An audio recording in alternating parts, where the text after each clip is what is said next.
राम जय श्रीराम. आज तुमचा या नटराज हॉटेलला मित्रजन संवाद कार्यक्रम पार पडला. बरेचसे युवक सहकारी आपले उपस्थित होते. बरीचशी चर्चा होती तुमची की येणाऱ्या विधानसभा मिनी विधानसभा म्हटल्या जाणाऱ्या जिल्हा परिषद पंचायत समितीच्या निवडणुकीमध्ये तुम्ही इच्छुक आहात. काय खरं खोटं काय याच्यामुळे तुम्ही खरं इच्छुक आहात का, काय सांगाल? जय श्रीराम. मी गणेश गाडे. अवसरी पिंपळगाव घाटातून जेवढी बजरंग दल निगडीत गावं आहेत किंवा बजरंग दलाचे कार्यकर्ते आहेत त्या सर्व कार्यकर्त्यांनी अक्षय 8 दिवस मग फोन करून आपल्या हिंदुत्ववादी एखादा कार्यकर्ता निवडणुकीत असावा अशी मागणी केलेली आहे. तर मी फक्त सोशल मीडिया आणि फोनद्वारे पाहत होतो.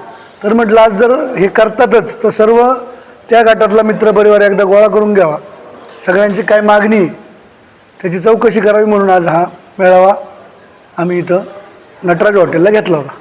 बरं, ह्या मेळाव्यातून काय निष्कर्ष निघाला? तुम्ही खरंच जिल्हा परिषदची निवडणूक लढवणार आहात का नाही, त्या निर्णयापर्यंत तुम्ही आलात का अजून?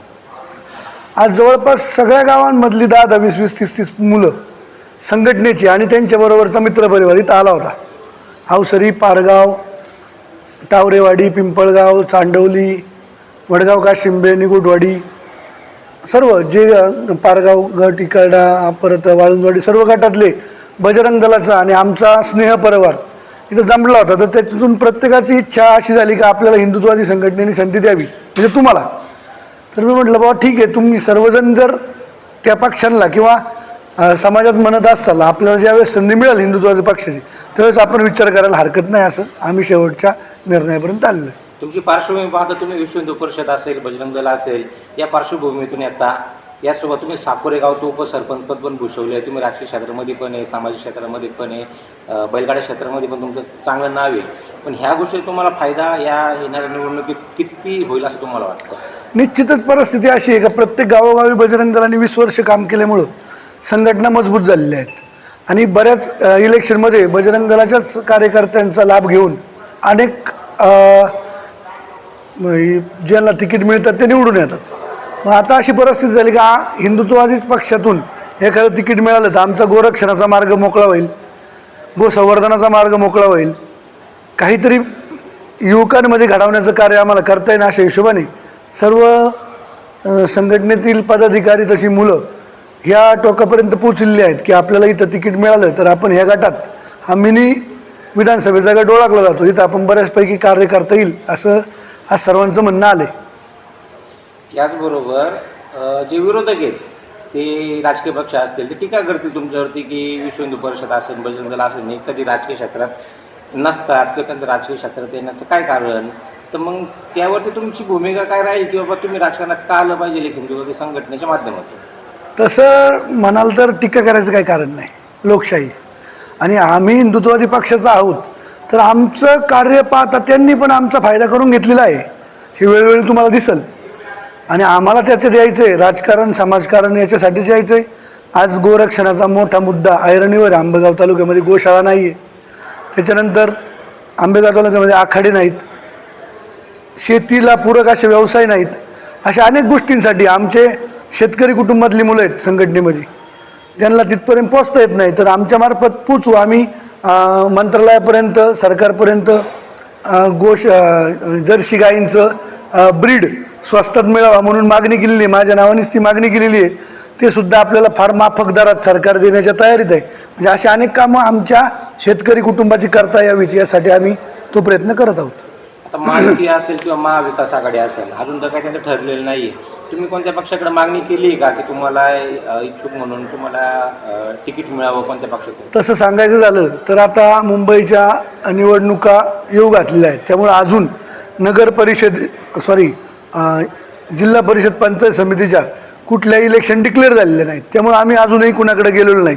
आम्हाला पहिले आमची ताकद दिसली त्याच्यानंतर आम्ही आमच्या योग्य अशा हिंदुत्ववादी पक्षाच्या कार्यकर्त्यांकडे नेत्यांकडे जाऊन मागणी करणार आहोत.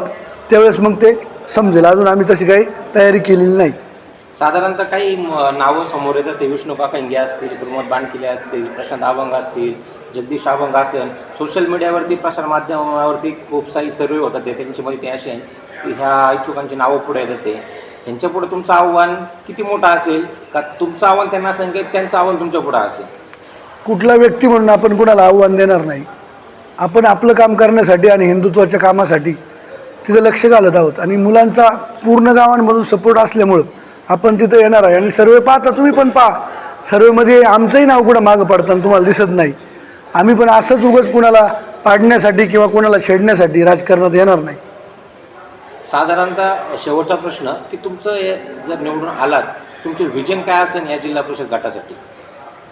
आता ही निवडणूक हाती घेतलेली हिंदुत्ववादी पक्षांच्या आमचे सर्व कार्यकर्ते एकत्र आलेले आहेत. आम्हाला व्हिजन, रस्ते, गटारं हे तर व्हिजन जवळपास प्रत्येक पक्षाचं चालू आहे. त्याचबरोबर शेतीपूरक व्यवसाय, त्याच्यानंतर लव जिहादचं काय विषय असतील त्यांना आळा घालणे, ख्रिस्तीकरण थांबवणे, गोशाळा करणे, गोवंश वाढवणे, त्याच्यासाठी वेगळ्या सिमन्सचा वापर करणे, नंदी वाचवणे, बैलगाडा शर्यतीला कुठेही गालबोट न लागण्यासाठी प्रयत्न करणे. आम्ही स्वतः बैलगाडा शर्यतीमध्ये प्रत्येक गटात सहभागी असतो. अशा अनेक काही नंदी आणि गायी पूरक धंदे आणि व्यवसाय हे बाजूला होत चाललेले आहे. हे जोरदार व्हावेत यासाठी आम्ही प्रयत्न करणार आहोत. शेतकऱ्यांचाच मुद्दा तुम्ही छेडला. आता तुम्ही ग्रामीण भागातून येतात. जिल्हा परिषद गटामध्ये जी 13 गाव आहेत थोडीशी ग्रामीण आहे. तिथे वेगवेगळ्या शेतकऱ्यांना समस्या, त्यामध्ये आत्ता जो ज्वलंत प्रश्न आहे तो म्हणजे बिबट्याचा. त्याच्यावर तुमच्याकडे काही ठोस उपाय आहेत का? बिबट्याच्या प्रश्नावर 100% उपाय करणं गरजेचं आहे. आमच्या ग्रामीण भागातल्या लोकांना संध्याकाळी 5-6 वाजण्याच्या पुढे घराच्या बाहेर पडता येत नाही, अशी दुर्दैवी अवस्था आहे. तर त्यासाठी प्रत्येक गावात 2 पिंजरे पाहिजेत.